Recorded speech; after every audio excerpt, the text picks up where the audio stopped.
हिंदी में यूपीएससी की तैयारी से संबंधित प्रोग्राम्स को देखने के लिए सब्सक्राइब करें स्टडी IQIAS हिंदी। दोस्तों, आपने नोएडा के बारे में ज़रूर सुना होगा और आप में से कई सारे ऐसे लोग होंगे जो संभवतः नोएडा में निवास भी करते होंगे। लेकिन आज मैं बातचीत करने वाला हूं आपसे न्यू नोएडा के बारे में। क्या आपने इसके बारे में सुना है? अगर नहीं सुना है तो आज हम लोग इसके बारे में थोड़ा विस्तार से जानने समझने की कोशिश करेंगे। मैं ब्रीफ में नोएडा के बारे में थोड़ा सा बता देता हूं ताकि आपको एक जानकारी मिल जाए बेसिक तौर पर, और देन फिर हम लोग न्यू नोएडा से संबंधित जो भी पक्ष हैं इसको विस्तार से समझेंगे। देखो, नोएडा का फुल फॉर्म होता है new Okhla industrial development authority, और यह उत्तर प्रदेश का एक महत्वपूर्ण जिला है जिसे गौतम बुद्ध नगर के तौर पर जाना जाता है। गौतम बुद्ध नगर को ही नोएडा की संज्ञा दे दी गई है। ठीक है, चलिए अब हम लोग न्यू नोएडा के कॉन्सेप्ट को समझेंगे। दरअसल जो मास्टर प्लान 2041 है उसी के तहत न्यू नोएडा के कॉन्सेप्ट को डेवलप किया गया है। जिस तरीके से नोएडा NCR के अंतर्गत आता है, नेशनल कैपिटल रीजन के अंतर्गत आता है, वैसे ही जो न्यू नोएडा है इसे भी NCR के अंतर्गत लाने को लेकर के ग्रीन सिग्नल अभी हाल में दे दी गई है। और इसी के परिप्रेक्ष्य में ये जो खबर है सामने आप देख रहे हैं, जिसमें ये बताया जा रहा है कि NCR to get new city, जिसे न्यू नोएडा कहा जा रहा है, और इसे 4 चरणों में पूरा किया जाएगा। क्लियर है? चलिए अब हम लोग इसी के बारे में विस्तार से बातचीत करेंगे और इसके महत्व को भी समझेंगे। लेकिन आगे बढ़ने से पहले मैं आप सभी को ये भी बता दूं कि यदि आप में से कोई ऐसा विद्यार्थी है जो कि सिविल सेवा परीक्षा 2026 को लेकर के विचार कर रहा है और चाहता है कि बेहतर तरीके से GS के संपूर्ण पाठ्यक्रम को पूरा करें, तो आपका स्वागत है इस खास बैच में। देखो, इस बैच की शुरुआत होने वाली है 21 अक्टूबर से सुबह में 8 बजे से, यानी कि कल से। और यदि आप इस कोर्स से जुड़ना चाहते हैं तो आप दिलीप लाइव कोड का इस्तेमाल कीजिए, बहुत ही मैक्सिमम डिस्काउंट के साथ। Right now mega festival sale का जो मौका है इसका लाभ उठाइए और यहां आप 26,999 रुपये में इस कोर्स को ज्वाइन कर सकते हैं। देखो, इस कोर्स की कई सारी खास विशेषताएं हैं। आपको ये लगता होगा कि आखिर कैसे तैयारी की जाए, कैसे सिलेबस को कवर किया जाए, कैसे अभ्यास किया जाए। तमाम जो आपके मन में सवाल उठते हैं उसका जवाब इस बैच में निहित है। कारण इसका यह है कि इसके अंतर्गत GS के सभी पाठ्यक्रम को बेहद ही शानदार तरीके से कवर करवाया जा रहा है। इसके अलावा एसे और सीसेट की कक्षाएं भी बिना किसी अतिरिक्त शुल्क के आपको इसमें मिल रही हैं। इसके साथ साथ आपको PT और मेंस के स्तर पर टेस्ट सीरीज की सुविधाएं भी साथ साथ मिल रही हैं। कोई इसके लिए आपको अतिरिक्त शुल्क देने की ज़रूरत नहीं है। जो बेसिक कॉन्सेप्ट्स होते हैं, जो हर एक सब्जेक्ट में NCERT के वेटेज को महत्व दिया जाता है, वो भी इसके अंतर्गत डायरेक्टली और इनडायरेक्टली कवर किया जा रहा है। और इस तरीके से आप इस संपूर्ण पाठ्यक्रम को बहुत ही सिस्टमैटिक वे में कंप्लीट कर सकते हैं। तो यदि आप इन सभी का लाभ उठाना चाहते हैं और आप दूरदर्शिता के साथ आगे बढ़ना चाहते हैं कि चलो अभी से ही हम प्रिपरेशन करना शुरू कर दें ताकि आप 2025 के अंत आने तक 2026 के लिए बहुत ही बेहतर तरीके से तैयार हो जाएं, तो ये बैच आपका इंतजार कर रहा है। राइट नाउ आप मेगा फेस्टिव सेल का लाभ उठाते हुए बहुत ही अफोर्डेबल फी में इस कोर्स का लाभ उठा सकते हैं। तो इसलिए GS का जो यह पाठ्यक्रम है आपके लिए बहुत ही बेहतर मार्गदर्शक की भूमिका भी निभा सकता है। सामने यहाँ पर मैंने अब जो नेशनल कैपिटल रीजन है उसका एक मानचित्र मेंशन किया हुआ है। दोस्तों, ध्यान रखिएगा कि जो NCR है, जिसे नेशनल कैपिटल रीजन या फिर राष्ट्रीय राजधानी क्षेत्र कहा जाता है, इसका निर्माण देखो होता है 1985 में। और 1985 में एक अधिनियम लाया गया था। उसी अधिनियम के माध्यम से इसे एक अमली जामा पहनाया गया। इस NCR के अंतर्गत दिल्ली के अलावा जो आजू बाजू के 3 महत्वपूर्ण राज्य हैं, जैसे हरियाणा, राजस्थान और उत्तर प्रदेश, इन तीनों राज्यों से जुड़े हुए कुछ खास जिले हैं। इन सभी को मिला करके NCR का रूप दिया गया। आपके मन में एक सवाल ये उठ सकता है कि सर, ये NCR आखिर क्यों डेवलप किया गया? क्या इसके पीछे की वजहें रही होंगी? तो देखो, मैं यहाँ पर बहुत डिटेल में तो नहीं जाऊँगा, लेकिन बेसिक जो इसका उत्तर है वो ये है कि जब दिल्ली तो एक राजधानी के तौर पर विकसित हुआ, भारत को आज़ादी मिली, दिल्ली एक बहुत ही महत्वपूर्ण केंद्र पहले से भी था और बाद में इसका जो प्रभाव है और ज़्यादा होता चला गया। तो एनसीआर इसलिए डेवलप किया गया कि दिल्ली में जो लगातार बोझ बढ़ रहा था हर स्तर पर, शासन प्रशासन के स्तर पर, आर्थिक गतिविधियों के स्तर पर, इस बोझ को थोड़ा सा रिलीज किया जाए। और इसी के मद्देनज़र नगरीकरण को मद्देनज़र रखते हुए, तीव्र नगरीकरण को इनफैक्ट मद्देनज़र रखते हुए, जो आजू बाजू के कुछ जिले थे जो अलग अलग राज्यों से बिलोंग करते थे, इनको भी इसके अंतर्गत शामिल किया गया ताकि इन जेलों का भी इसके साथ साथ विकास होता जाता है। तो फिर जो ज़्यादा दबाव दिल्ली पर पड़ता है अभी, उस दबाव को थोड़ा सा क्या किया जाए, वितरित कर दिया जाए, डिस्ट्रीब्यूट कर दिया जाए। और इसी लिहाज से जो यह एनसीआर का कॉन्सेप्ट है बहुत अधिक फ्रूटफुल भी रहा है। ठीक है जी। अच्छा, अब यहाँ पर थोड़ा सा मैं आपको ये भी बता दूं कि जो हरियाणा, उत्तर प्रदेश और राजस्थान के महत्वपूर्ण जिले हैं वो कौन कौन से हैं जो कि एनसीआर के दायरे में आते हैं। कई बार स्टेट पीसीएस एग्जामिनेशन वगैरह में इस तरीके से सवाल पूछा भी जाता है।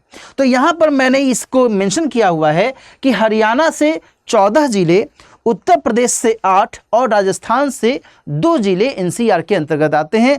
और जो दिल्ली है ये तो कंप्लीट, जो दिल्ली है ये तो है ही, इसमें कोई अलग से सोचने विचारने की ज़रूरत ही नहीं है। जहाँ तक बात आती है हरियाणा की, तो इन 14 जिलों में फरीदाबाद, गुरुग्राम, नूह, रोहतक, सोनीपत, पानीपत, रेवाड़ी, झज्जर, ये सभी, इसके अलावा चरखी दादरी, महेंद्रगढ़, जिंद, करनाल, भिवानी, पलवल, ये सभी इसके अंतर्गत आते हैं।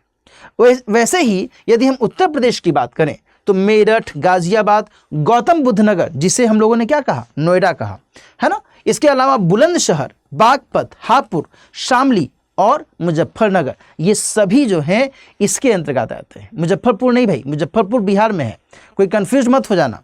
इसके अलावा राजस्थान के 2 जिले हैं जो कि अलवर और भरतपुर के तौर पर जाने जाते हैं। इन सभी को एनसीआर के अंतर्गत माना जाता है। क्लियर है? अच्छा, अब हम लोग थोड़ा सा इसमें और आगे बढ़ें और जो वर्तमान में गतिविधियां चली हैं किसके संदर्भ में, न्यू नोएडा के संदर्भ में, वो क्या कुछ कह रही हैं इसको थोड़ा सा समझते हैं। न्यू नोएडा,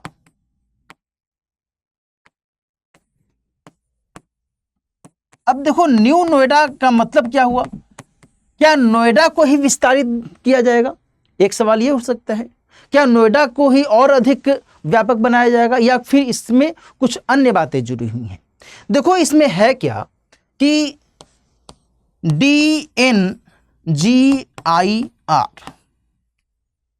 DNGIR का मतलब होता है Dadri Noida Ghaziabad investment region. Investment region, इसी दादरी नोएडा गाजियाबाद इन्वेस्टमेंट रीजन को क्या नाम दिया जाएगा? तो न्यू नोएडा नाम दिया जाएगा। ध्यान रखिएगा दोस्तों कि इसमें दादरी और बुलंदशहर के दादरी और बुलंदशहर दोनों ही उत्तर प्रदेश के अंतर्गत आते हैं भाई, ध्यान रखिएगा। तो दादरी और बुलंदशहर के 84 गांव इसके अंतर्गत शामिल होंगे। बात समझ में आ रही है ना? 84 विलेजेस।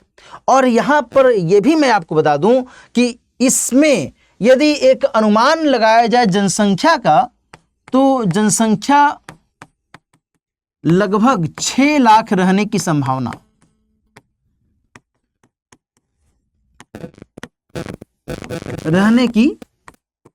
संभावना, इसमें दर्शाई गई है ना। इस तरीके से जो ये न्यू नोएडा का कॉन्सेप्ट है इसे डेवलप किया जा रहा है और मास्टर प्लान 2041 के तहत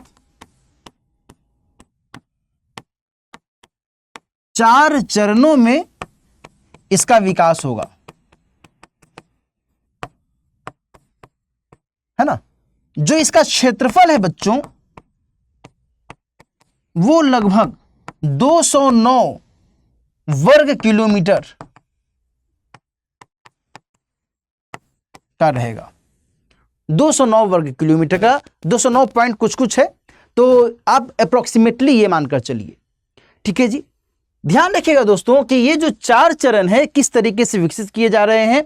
2023 से 2027 तक का जो चरण है, इसमें लगभग 3165 हेक्टेयर का जो क्षेत्र है इसको विकसित किया जाएगा। देन आफ्टर 2027 से 32 तक 3798 हेक्टेयर का जो क्षेत्र है ये विकसित किया जाएगा। 2032 से 37 तक लगभग 5908 हेक्टेयर का जो क्षेत्र है वो विकसित होगा। और देन फिर 2037 से 2041 तक लगभग 8230 हेक्टेयर का जो क्षेत्र है इसे विकसित किया जाएगा। इस तरीके से इन 4 चरणों में इस न्यू नोएडा को डेवलप करने की बात कही जा रही है। दोस्तों यहाँ पर यह भी कहा जा रहा है कि इस न्यू नोएडा के अंतर्गत जो औद्योगिक क्षेत्र होंगे, न्यू नोएडा में जो औद्योगिक क्षेत्र होगा वो लगभग 40% होगा, है ना। बहुत बेहतर तरीके से प्लानिंग बनाई जा रही है। लगभग 40% का जो इलाका होगा वो औद्योगिक क्षेत्र से जुड़ा हुआ होगा। इसके अलावा जो 13% का क्षेत्र होगा वह आबादी, सामान्य आबादी से जुड़ा हुआ होगा। सामान्य आबादी से जुड़ा हुआ लगभग 13% का क्षेत्र यहां पर शामिल किया जा रहा है। इसके अलावा जो 18% का इलाका रहेगा वो ग्रीन एरिया के तौर पर डेवलप किया जाएगा। बात समझ में आ रही है ना। तो ये सारी जो स्थितियां हैं यहां पर आप समझ सकते हैं कि किस तरीके से कैलकुलेट करते हुए इसे एक व्यवस्थित रूप देने की योजना बनाई जा रही है। यहाँ पर जो संभावनाएं हैं उसमें ये हैं, जाहिर सी बात है जब हम लोग बात कर रहे हैं एनसीआर के कॉन्टेक्स्ट में, तो एनसीआर का फ़ायदा तो होता ही होता है। कैसे फ़ायदा होता है भाई? निवेश की संभावना बढ़ती है, जो सुविधाएं हैं वो सुविधाएं घटती हैं या बढ़ती हैं बताइएगा? वो सुविधाएं भी बढ़ती हैं, है ना। सुविधाएं किस चीज़ की? तो रहन सहन की, रोजगार की संभावना बढ़ती है। बताइए रोजगार की संभावना बढ़ेगी या नहीं बढ़ेगी? इसी में यदि हम पहले चरण की बात करें तो ये अनुमान लगाया जा रहा है कि लगभग 3 लाख लोगों को पहले चरण के अंतर्गत रोजगार मिलेगा। तो रोजगार की संभावना भी बढ़ती है, जलापूर्ति की संभावना बढ़ती है। ये सब जो व्यवस्थाएं हैं ये एनसीआर के लिहाज से बहुत अधिक सकारात्मक रूप से पेश आती हैं। और यहाँ पर जब हम लोग न्यू नोएडा के कॉन्सेप्ट की ओर बातचीत कर रहे हैं तो इसके जरिए भी जो परिवहन की सुविधा है, जो अन्य सुविधाएं यहाँ पर हम लोग बातचीत कर रहे हैं, इन सभी के अंतर्गत जो सकारात्मक एक रूप है वो देखा जा सकता है। ठीक है ना। तो ये सब बातें यहाँ पर हमें ध्यान में रखने की आवश्यकता है। एक चीज़ जो बहुत ही मार्केबल है, बहुत ही इम्पॉर्टेंट है, वो ये कि दोस्तों जिस तरीके से लंबे समय से जो शहरीकरण और शहरीकरण के ऊपर जो एक दबाव जैसी स्थितियां लगातार बढ़ रही हैं, ऐसे में जो ये नगरीकरण के स्तर पर कुछ नई पहलें की जा रही हैं, इससे जो प्रवासन की समस्या है या फिर जो नगरीकरण के संदर्भ में चुनौतियों को लेकर के बातचीत की जाती है, इसमें राहत मिल सकती है। और इससे जो आम जनता है, आम जनता के रहन सहन में भी बेहतरी आ सकती है, इसमें इनकार नहीं किया जा सकता। हम सभी को पता है कि वर्तमान में जो भी एनसीआर का रीजन है वो कई सारी चुनौतियों से भी जूझ रहा है, जैसे कि बहुत बड़े पैमाने पर प्रवासन होने के कारण आसपास में गंदी बस्तियों का उद्भव होना, साथ ही प्रदूषण की समस्या हर स्तर पर, चाहे वो वायु प्रदूषण हो, चाहे वो जल प्रदूषण हो, चाहे रासायनिक स्तर पर प्रदूषण की स्थिति पैदा होने वाली जो घटनाएं होती हैं वो सब हों। तो इन सभी के मद्देनज़र जो एक नियंत्रण और जो निगरानी है उससे भी फोकस करने की आवश्यकता है। और इन पॉइंट ऑफ व्यू से जो ये न्यू नोएडा का कॉन्सेप्ट है, इसको लेकर के एक पॉजिटिव जो एक एंगल है वो दिख रहा है कि इससे आने वाले समय में जो एनसीआर का एक नया रूप होगा वो और बेहतर होगा, जिससे आम जनता को और बेहतर तरीके से इस पार्टिकुलर रीजन में रहने में आसानी होगी और इससे इस क्षेत्र का भी विकास हो सकेगा। बशर्ते इस पर यह ध्यान रखना होगा कि जो विकास हो उसमें सस्टेनेबिलिटी का ध्यान रखा जाए, उसमें धारणीयता का ध्यान रखा जाए। ऐसा न हो कि इस विकास में जो पर्यावरणीय नुकसान की संभावना है उसको इग्नोर कर दिया जाए। पर्यावरणीय संरक्षण को भी महत्व देने की आवश्यकता है ना। तो ये सब जो पहलू हैं यहाँ पर ध्यान में रखिएगा। तो इस तरीके से जो न्यू नोएडा का कॉन्सेप्ट है इसको हम लोगों ने एक एक करके समझा कि आखिर ये क्या है, किस तरीके से काम करेगा, कब तक इसको फाइनलाइज होने की संभावना है ना। चलिए यहाँ पर मैं आपको फिर से बता दूं कि यदि आप सिविल सेवा परीक्षा 2026 को लेकर के विचार कर रहे हैं तो आपका स्वागत है इस खास बैच के अंतर्गत। पीटीवाई 2026 की शुरुआत 21 अक्टूबर यानी कल से सुबह में 8 बजे से की जा रही है। यदि आप इस कोर्स को ज्वाइन करना चाहते हैं तो आप दिलीप लाइव कोड का इस्तेमाल करते हुए मात्र 26,999 रुपये में इस कोर्स का हिस्सा बन सकते हैं और इससे अपनी जीएस की तैयारी और बेहतर तरीके से कर सकते हैं। दोस्तों ध्यान रखिएगा कि यदि आप मुझसे जुड़ना चाहते हैं, आपका कोई सवाल है, कोई आपकी क्वेरी है, तो आप मुझसे इस मेल आईडी के माध्यम से भी संपर्क कर सकते हैं dilip.kumar@studyiq.com studyiq.com ये मेरा मेल आईडी है, आप इससे मुझसे संपर्क कर सकते हैं। साथ ही मेरा टेलीग्राम आईडी है dilip.kumar@02। आप इस टेलीग्राम आईडी को यदि सब्सक्राइब कर लेंगे तो इस पर मैं तमाम जो जानकारियां हैं वो भेजता रहता हूं, जिससे आपको और सहायता मिल सकती है। मिलते हैं फिर किसी दूसरे वीडियो के साथ, दूसरे टॉपिक के साथ। तब तक अपना ख्याल रखिए। All the best. हिंदी में यूपीएससी की तैयारी से संबंधित प्रोग्राम्स को देखने के लिए सब्सक्राइब करें स्टडी IQ IAS हिंदी।